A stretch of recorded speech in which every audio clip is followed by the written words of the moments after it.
வண்ணத்தமிழ் cinema இணைய தொலைக்காட்சி நேயர்களுக்கு இனிய வணக்கம்.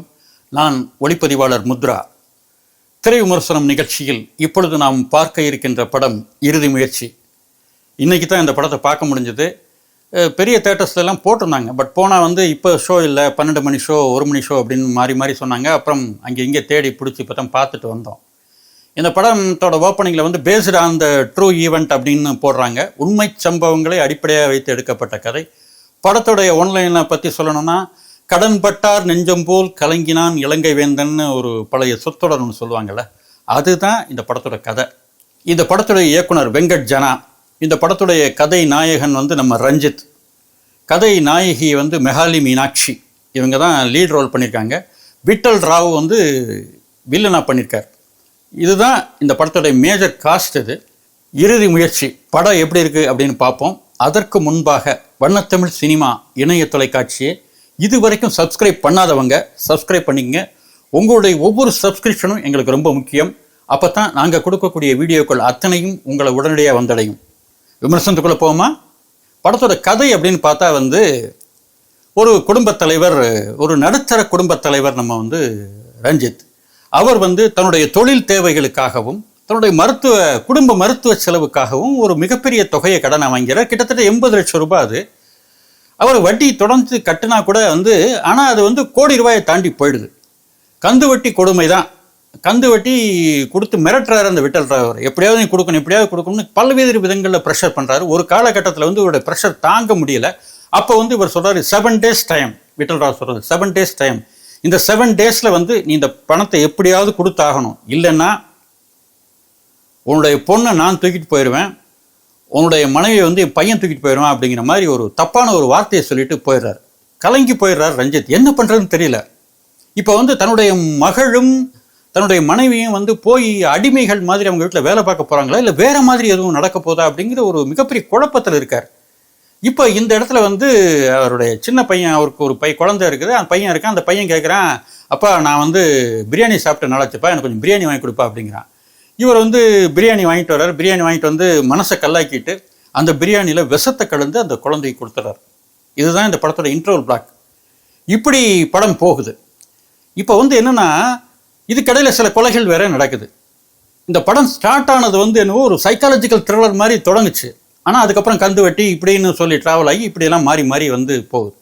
இதற்கு அப்புறம் இந்த சூசைடு அட்டெம்ப்டை இவர் 2-3 முறை பண்ணுறார் ரஞ்சித்.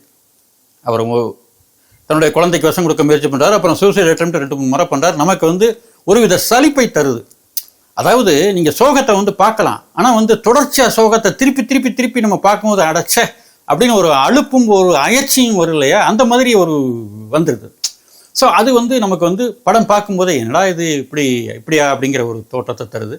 இந்த படம் திரைக்கதையில் இன்னும் கொஞ்சம் கவனம் செலுத்தியிருந்தாங்கன்னா ஒரு நல்ல ஒரு சைக்காலஜிக்கல் த்ரில்லரா அல்லது ஒரு த்ரில்லர் மாதிரியான ஒரு படமாக கூட வந்திருக்க வாய்ப்பு இருக்குது. இந்த படத்துடைய நடிகர்கள் ரஞ்சித் சொல்லவே வேண்டியதில்லை.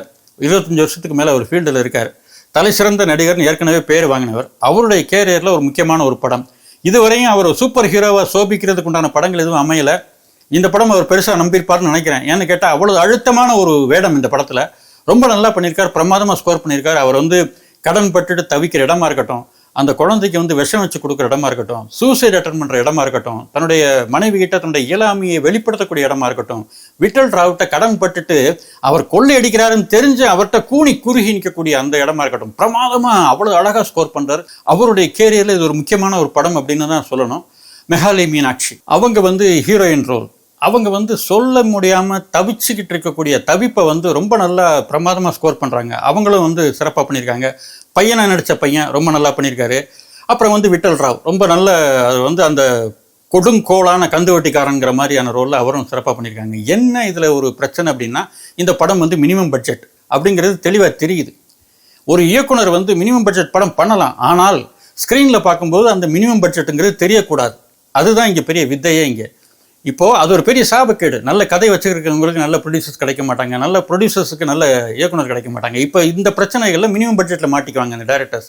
அப்போ என்னென்னா, சில விஷயங்களை வந்து சொல்ல முடியாது, டைலாக்ல கடந்து போகிற மாதிரி இருக்கும். அந்த மாதிரி காட்சிகளை அவாய்ட் பண்ணியிருந்தால் இன்னும் பெட்டராக இருக்கும். ஏன்னா வந்து ஹீரோயினோட அப்பா செத்து போகிறான்னு சொல்லி ஜஸ்ட் லைக் தட் சொல்லிட்டு போயிடுறாங்க. அதெல்லாம் வந்து ஒரு எஸ்டாப்ளிஷ்மெண்ட் கிடையாது.